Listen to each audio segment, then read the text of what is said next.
That's why groups like Feds for Freedom are so important, because we have people involved in Project 2025 who currently work within the federal workforce. They know better than anybody what's going on in the halls of power now.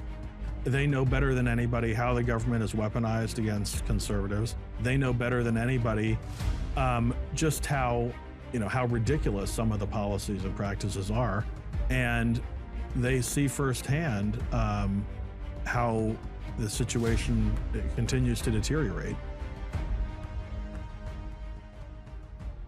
Welcome back to the Feds, insiders bringing accountability, integrity, and reform to a broken bureaucracy.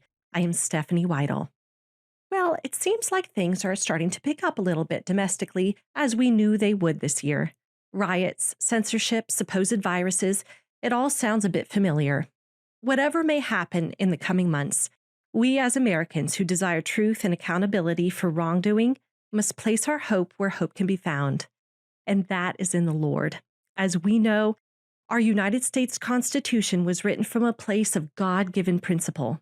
That's why, no matter how our country sways or what may bombard us this year or next, we can stand firmly planted and continuing on, knowing we are in the right, biblically and constitutionally.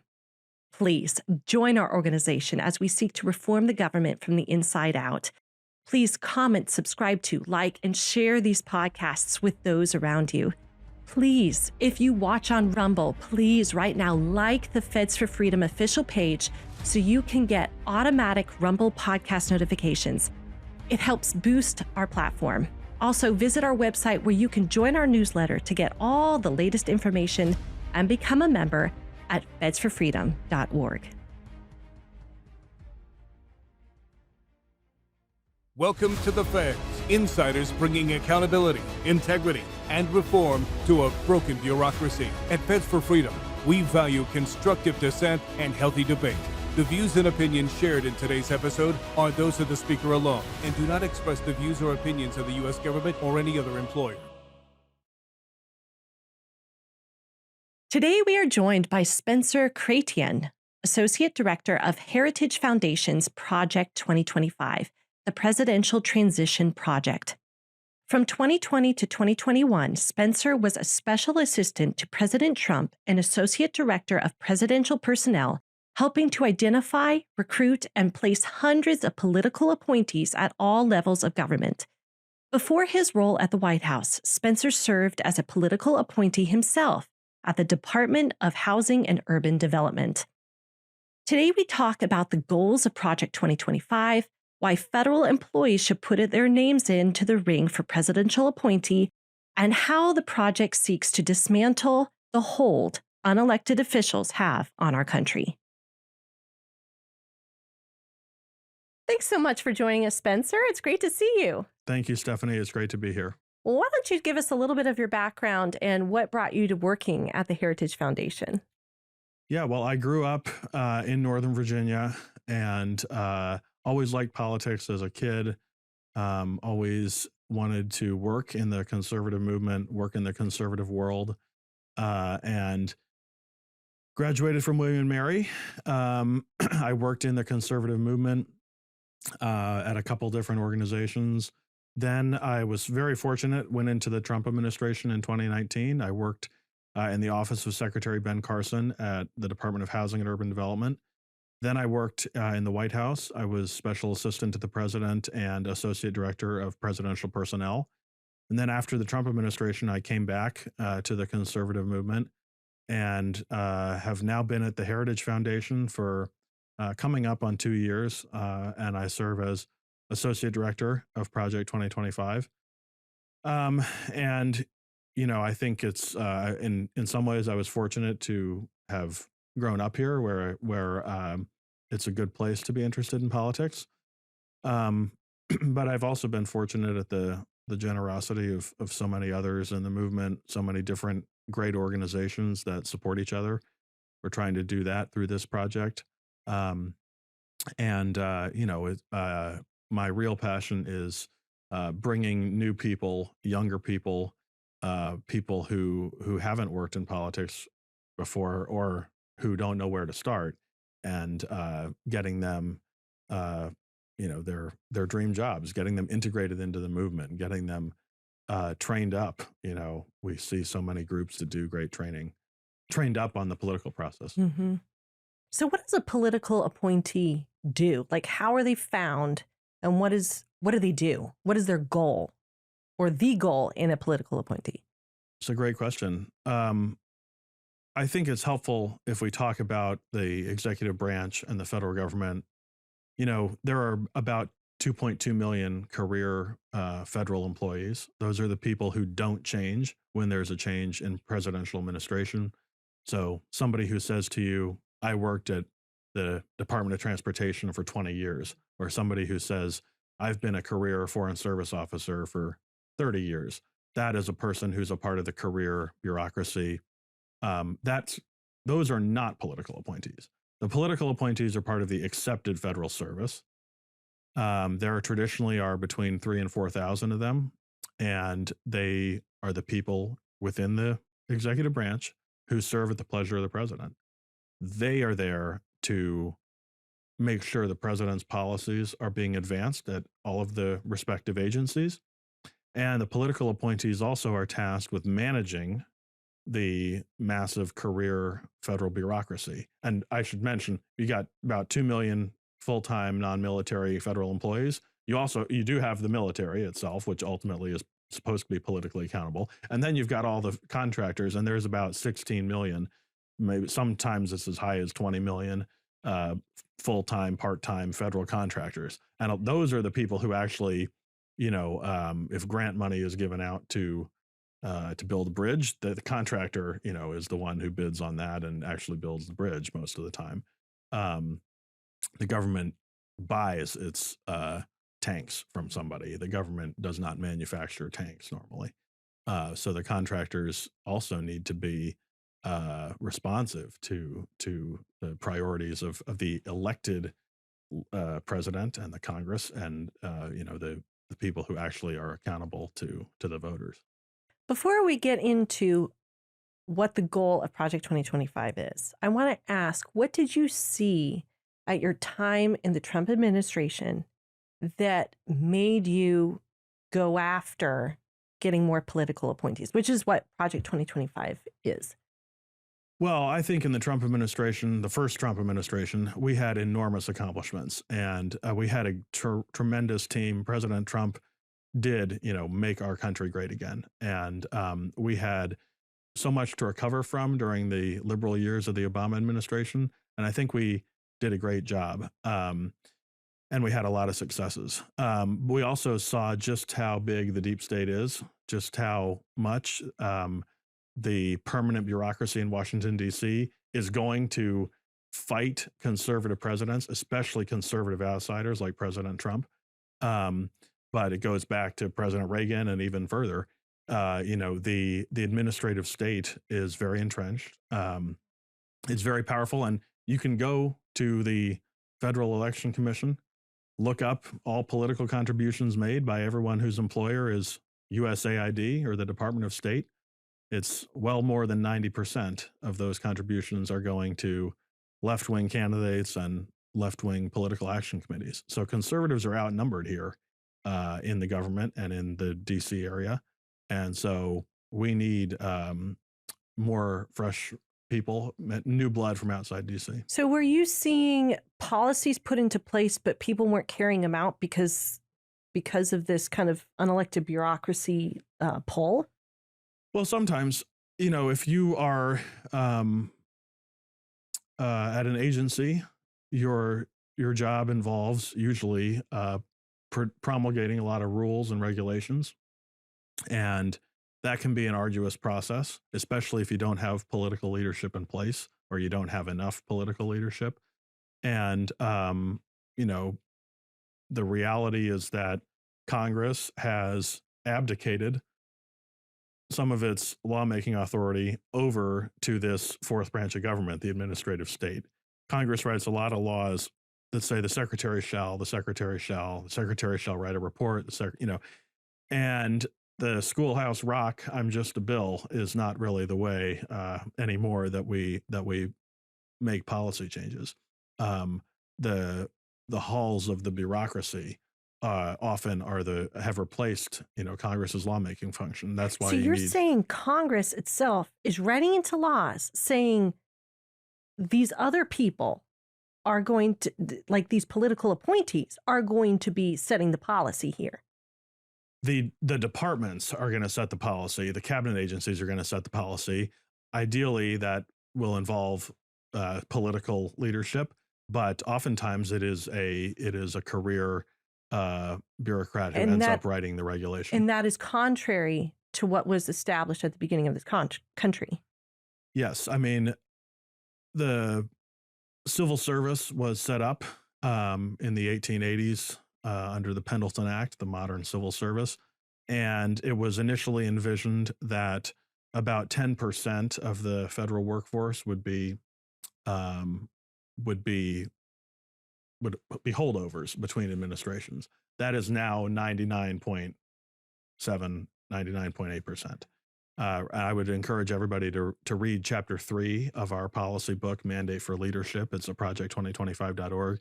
Chapter 3 discusses the management of the bureaucracy, and it discusses, it offers an overview of the history of the civil service and the need for a politically responsive bureaucracy that that implements the elected president's agenda. Mm-hmm.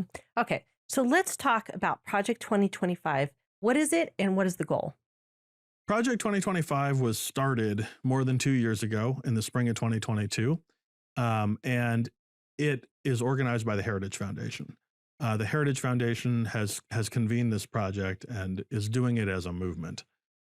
So Heritage turned 50 last year in 2023, and over the years, Heritage has served as a resource to conservative presidential administrations, as well as to members of Congress, to conservative governors, and to the wider conservative movement.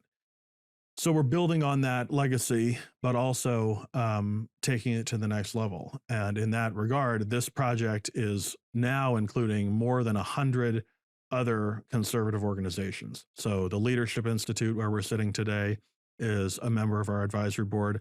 Feds for Freedom is a member of our advisory board. Some of the organizations in Project 2025 have been around in DC for a long time, fighting a lonely fight. But now we're doing it together. And then some of the newer organizations also have come onto the scene at a moment when they are needed the most, including Feds for Freedom. So we're conjoining the experience and the recommendations of the whole conservative movement. There are organizations involved that are outside DC. We have groups like Turning Point and YAF that represent students.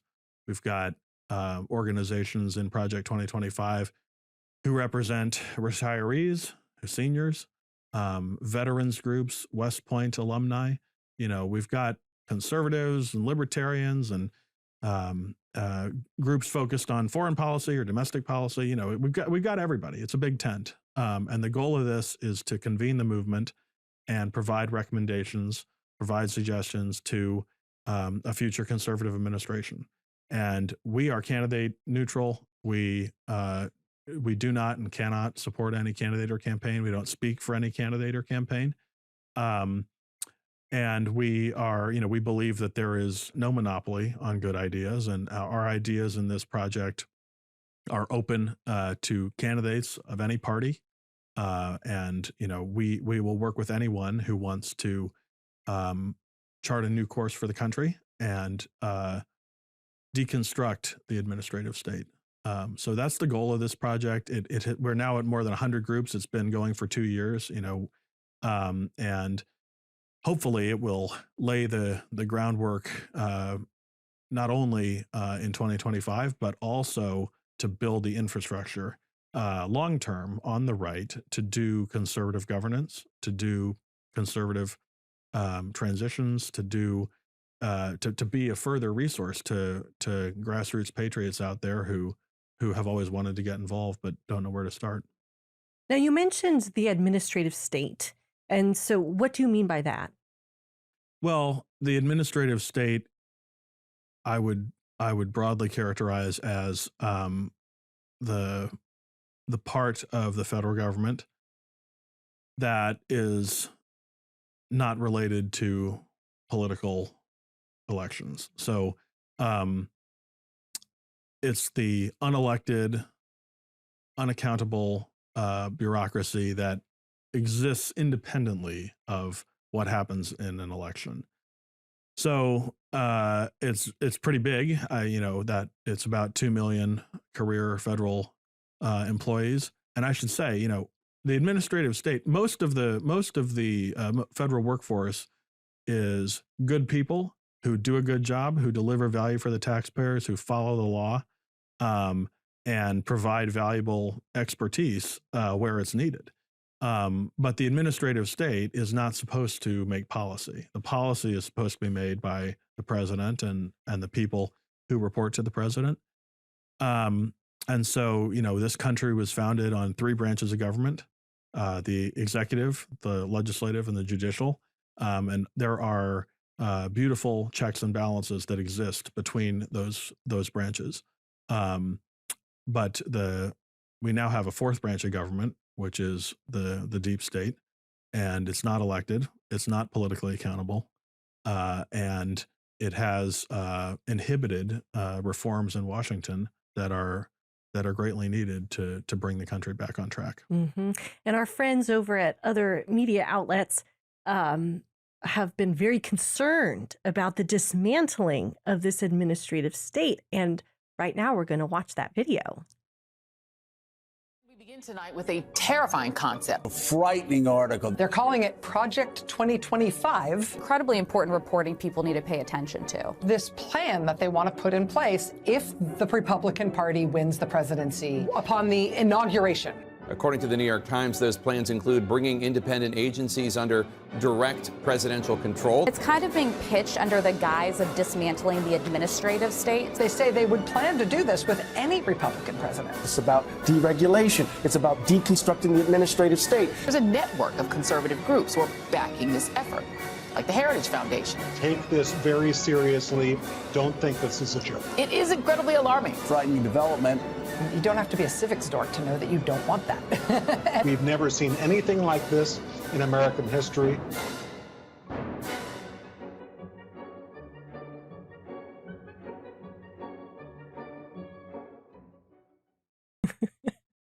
So why would they be so concerned? I mean, so why for them is the administrative state so important? Well, the left controls the levers of power in Washington. The left is always thinking about the inner workings of the federal government. They have a wider pool to draw from traditionally of people with the expertise who live in Washington and the surrounding area, although we're finding that actually conservatives have plenty of good expertise and conservatives are well qualified to work in politics and work in the federal government here in DC.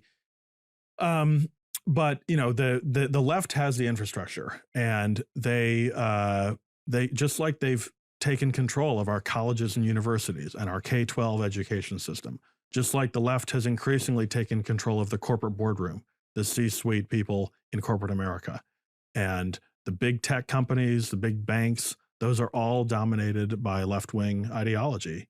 Partly because in order to rise through the ranks at places like that, you have to be a liberal. You have to sign up for the DEI stuff. You have to sign up for, for the flavor of the month, whatever that is. But I think in the government, that's especially true. So Project 2025 has convened the conservative movement. It's shown that we also can work together. We also can come up with our policy ideas. We also can seek to understand the way DC works. And in the future, we hopefully can beat them at their own game. So that's why the left is upset about it. They want a permanent bureaucracy that is not responsive to political control. They don't want bold reforms. They don't want conservative values in DC. And the media is alarmed because they've caught on to the fact, apparently, that conservatives also can care about these sorts of issues. And, to the defenders of the administrative state, I think the administrative state, what has it brought us? I mean, how many Americans enjoy their average interaction with the IRS? Do you think that process could be improved? What about the senior level executives at the VA who got promoted while veterans were dying on wait lists and then covered it up? What about the fact that, under the current performance evaluation system, 99.5% of career federal employees are evaluated by their managers as fully successful or better? Okay, there's no way it's actually that high in an institution as large as the federal government. It's notorious for you're unable to fire anybody from the federal workforce, no matter how egregious the conduct. Of course, unless you don't comply with an unconstitutional vaccine mandate. But you can break the law. You can not show up to work for 5 years. That's fine. We talk about that in Chapter 3 of Mandate for Leadership, the backlog of cases, just of the, Equal Employment Opportunity Commission, the Merit Systems Protection Board, huge backlog of cases where people have been put on leave but can't be terminated, no matter how egregious, how illegal their conduct. So, the administrative state could be improved in a lot of ways. And, the government waste is in the trillions. We have a government that is weaponized against conservatives. It's weaponized. It's in the censorship business. It is targeting speech online. It's targeting Catholics who go to mass. It's targeting parents at school board meetings. We see on college campuses now, which are all supported by the government, the threats to the safety of Jewish students, how they've completely deviated from their mission as colleges and universities, which is to serve this country, to serve the people here, not be a fount of indoctrination and ideology. And we see also the direction the country's going because of this current administration and their enablers in the administrative state, which is an open border, a war on American energy production that's causing huge supply chain problems. We see disaster in Europe, in the Middle East. 5 years ago, 4 years ago, we had peace, and now we're having war. So the incompetence and the direction of this administration clearly is in need of a change. And we talk about that in our policy book. We make policy recommendations that will de-weaponize the federal government, will return it to serving the taxpayers, not its own interests. We make recommendations about having an all of the above energy policy. We make recommendations about ending the COVID emergency, the COVID mandates, ending the ability of anyone in the federal government to tell you when you can go to church or whether you can sing at church or how far apart you have to be at your church or when children can play sports. We have a plan to end that kind of thing that you see in the administrative state now. Also, of course, defending the family, securing the border, and stopping the waste of taxpayer dollars. There's got to be accountability within the government. And this is what Feds for Freedom's whole point is. Let's bring integrity back, accountability back, and reform all from the inside out. But how, and we're going to be getting into the pillars now, but how do you plan to bring accountability, especially to the health department, health agencies, to the intelligence community? I mean, is that going to be addressed? Has that been addressed? How do you plan to do it? We talk about both of those things. It's actually a good run into the pillars because the first pillar of our project is called Mandate for Leadership. It's a book that goes agency by agency through the federal government. Every chapter corresponds to one federal agency. Incidentally, the chapter on the Department of Health and Human Services and all the related agencies under that was written by Roger Severino, my colleague at the Heritage Foundation, who has been on this Yes, he show. has. Roger would be better to talk about the specifics of it, but we talk in that chapter about how we need to ensure that there are no federal powers to make decisions that have always been handled by the states if there's a pandemic. We talk about the need to reorient the Department of Health and Human Services, the FDA, the CDC, towards making evidence-based decisions based on, based on the actual science, letting people have a degree of choice in how they want to protect themselves if there is a pandemic, and bringing accountability to the people who locked down the country unjustifiably and then tried to impose unconstitutional mandates on not only the federal workforce but also private employers, on states, on conditioning funding on certain things. And your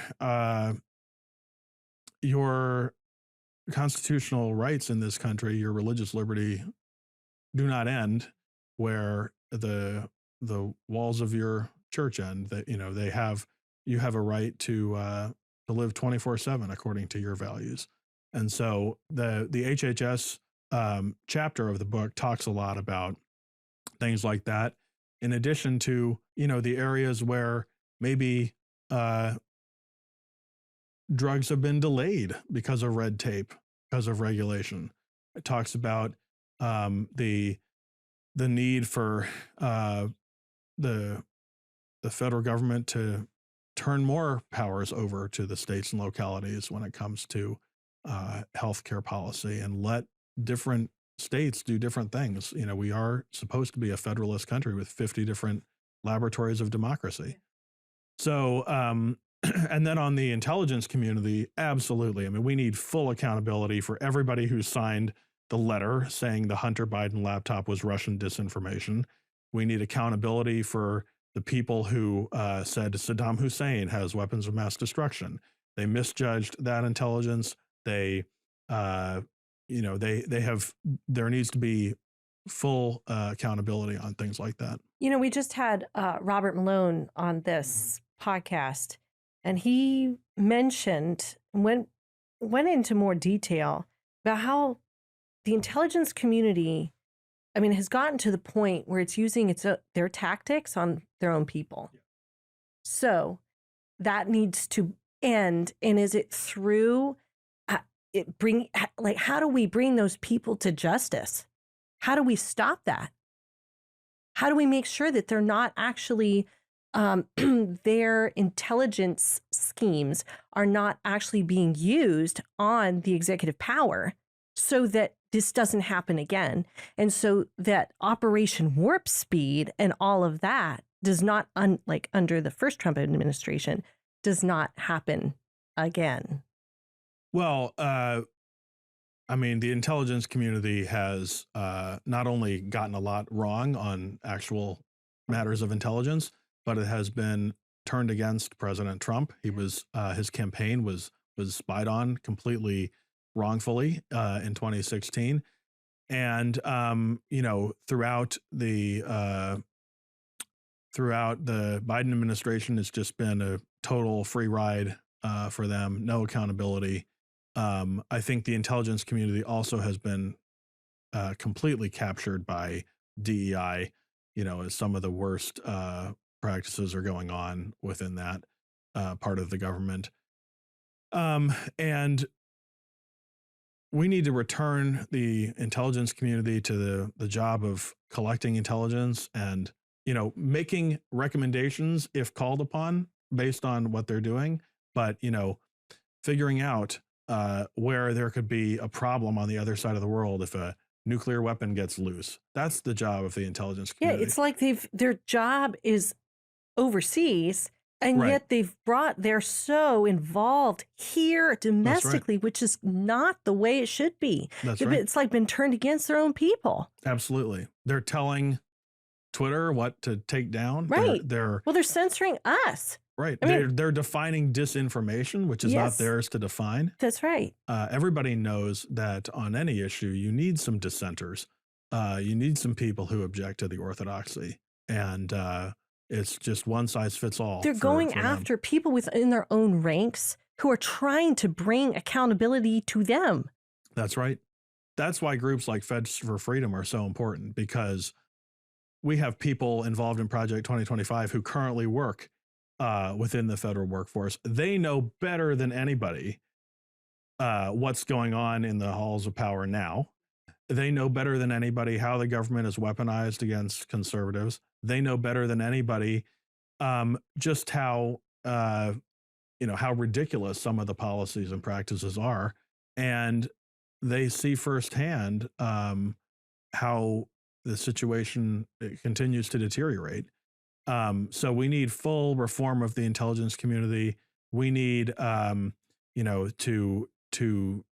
de-weaponize it. We have a chapter on this in our book to bring accountability for everything from the COVID cover-ups to the Hunter Biden laptop as Russian disinformation hoax, to getting some things wrong overseas and getting us into unnecessary wars, which is a terrible thing. So that needs full reform, and it needs more political control. It is not, the intelligence community does not exist independently of anything else. It is authorized by Congress, and it reports to the chief executive, who is the president. And you can resign if you don't like that. But if you work in the intelligence community, your priority is to, just like any other agency, to think of what the direction of the country is based on election results, and to work with the political appointees and the leadership to get the president's priorities through. So your call to action through Project 2025 is to gather the names of, well, in our case, federal employees, to train them and get them ready to be put in positions of political appointees. Sure. Well, the project has multiple goals. I just talked about Pillar 1, which is our book. If you're interested in what the big issues are at the Department of Defense, you can read that chapter. If you're interested in HHS, you can read that chapter. That's online at project2025.org. The next two pillars are our personnel database and our Presidential Administration Academy. And those are designed to recruit new people who are interested in serving in Washington and train them up ahead of time. So whether you've served before or not, whether you currently work in the federal government, we're trying to get new perspectives on Washington. We've been we've been across the country to various places, campuses, conservative events, signed people up. And we have, as I said, plenty of people who currently work in the bureaucracy or who have served before in administrations also involved. And, these are just recommendations, just suggestions. We're conjoining our recommendations as a movement. And hopefully it will serve us well to have done that ahead of time. And then the training academy, we have 26 online on-demand interactive videos at project2025.org. And these are helpful tips and tricks for prospective conservative appointees. So everything from how to do your security clearance paperwork, how to do your financial disclosure that you're going to have to do if you work as a political appointee, how to work with the media, how to deal with, oversight and investigations. For the more junior level people, we have how to staff your boss, how to, the art of professionalism in the workplace. And it's all at project2025.org. But when you arrive at an agency, especially if you're a political appointee, there's no owner's manual on the table. And, You spend a lot of time trying to figure out where the bathroom is and just the basics. So but through this training academy, we hope that we'll share the knowledge that we've learned. Um, there are groups on the left that have a training academy, and it's very different messaging. When you are, they're going to tell you, oh, just if you're a political appointee, just go to cocktail parties and ribbon cuttings and let the career staff handle all the real work. That's not our vision. Our vision is that we need hands-on political control. Exactly. And then, but ultimately, of course, it is up to future conservative presidents what direction they want to go. And we believe that the president is supposed to be the one who sets the direction of this. So we're both conjoining our recommendations as a movement, in terms of the topics that we cover in the training and the instructors we have in the training. That's pillar 3. And then the fourth pillar that I'll briefly get into is a 180-day playbook. And we are taking the big ideas in our 900-page book and fleshing them out into a little more detail about, day 1 things that a conservative president could do, day 2 things that a conservative president could do. And we call it the 180-day playbook because, that's the first 6 months of a conservative administration. And when a new administration comes into power, I think we've seen that it has the most political capital towards the beginning.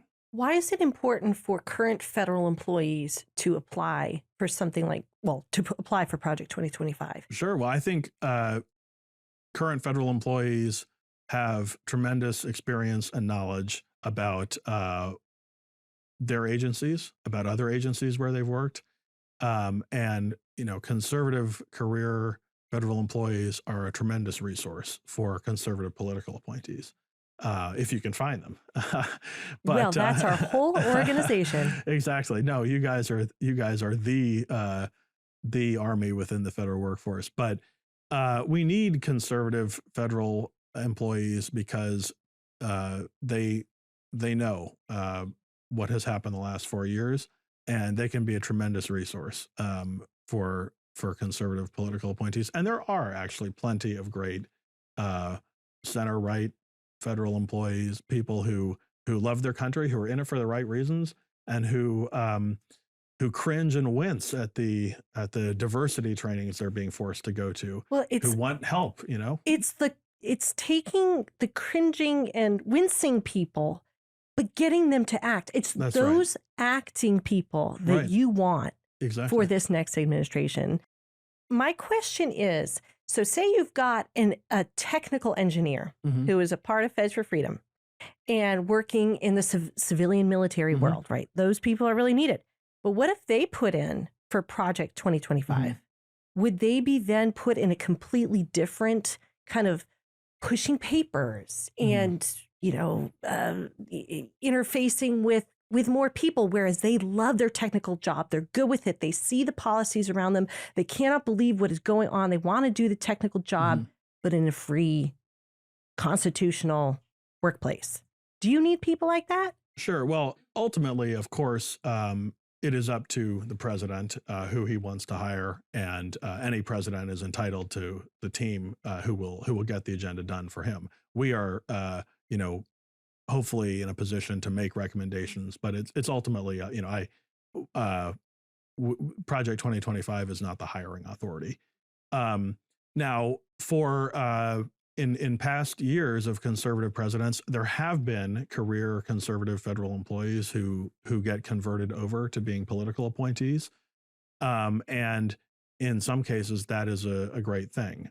The thing you have to remember is, if you are part of the accepted federal service, which includes the political appointees, your job is to chart the political direction of your agency and manage the rest of your agency, provide political oversight of the bureaucracy so that the agency will actually move in the direction that the administration, the president, wanted to go. So I worked at HUD for Secretary Carson, for example, and we we did some great things, but it took a lot of hard work, and it took a lot of, you know, double checking things and looking over people's shoulders, making sure that the work was getting done. And if you are a conservative career federal employee, I mean, you don't lose your technical or scientific or institutional expertise if you become a political appointee. The duty may change, but there are plenty of political appointees who are conservative during conservative administrations who have tremendous expertise in something. And I think it's on all of us as conservatives and as federal employees currently, if you are, to reject this idea that only a 30-year Washington, D.C. veteran can do a certain job, or that, you know, you have to have written books about public administration or litigated billion-dollar judgments, you know, if you're going to work for the government. That's not true. You know, we want to bring Mr. Smith to Washington, Mrs. Smith to Washington. And are even lower, well, junior federal employees like GS 9 through 12, Yeah. are those people qualified to become? Absolutely. I mean, I was a GS9, I think, when I started at HUD. And there are, the Plum Book is a great resource. It's a book that outlines, it's a report prepared every 4 years for Congress on the accepted federal service and all the positions. But you will, you know, if you look through that, you'll see that there are political appointees who serve at, you know, very high levels like the cabinet and ambassadors, Senate confirmed positions. But there are also positions that are what we call PAs, presidential appointments. And then you have the non-career SES, non-career senior executive service. And then you have the Schedule C appointees. And there have been Schedule Cs at GS 8, 9, all the way up to GS 15. You know, so I think there is a role for all types of experience, for all years of experience, and for all backgrounds.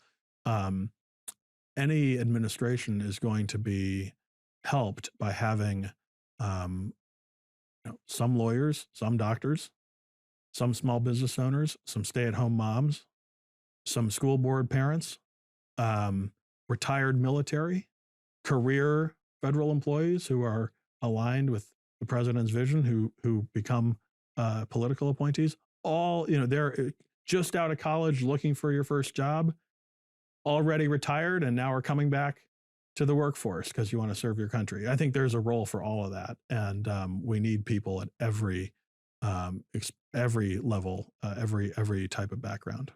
Now, there's been a little bit of concern that the names within this database that you can hand over could be breached, like the database could be breached. What would you say to people who are concerned about putting their names down for potential blowback? Well, I think there will always be some theoretical possibility of data breaches. That's not a reason not to do this. And the ironic thing is that 10 years ago, the Office of Personnel Management got hacked. And everyone who worked for the federal government or had applied to work for the federal government had their information taken by a state actor, which we can, I think, assume was China. So this system is more secure than that. And if you are a conservative and you are seeking a role in a future administration, you're going to have to fill out your SF-86. You're going to have to provide information to the FBI, to the government that is currently weaponized against us. So we want people who are willing to put themselves out there and take the arrows. And, you know, it's just sort of the way it is. But I think I have every confidence in the integrity of the database we've built at project2025.org. And, you know, we are, anytime you get a credit card or apply for a job, that's always a risk. So, what is Project 2025 doing in terms of legislation to carry out bringing this back to a constitution, smaller federal government kind of policy? Absolutely. We definitely want a smaller government, and some of that does require legislation. Um, if you read Mandate for Leadership, we have many recommendations that are legislative in nature that would require the support of Congress. Fundamentally, our project is focused on the executive branch, but that doesn't mean there aren't legislative components. We call for, if you read the chapter on the Department of Education, for example, we call ultimately for that department to be shut down. That is going to require Congress. Congress were the ones who set it up, and they are the ones who can shut it down.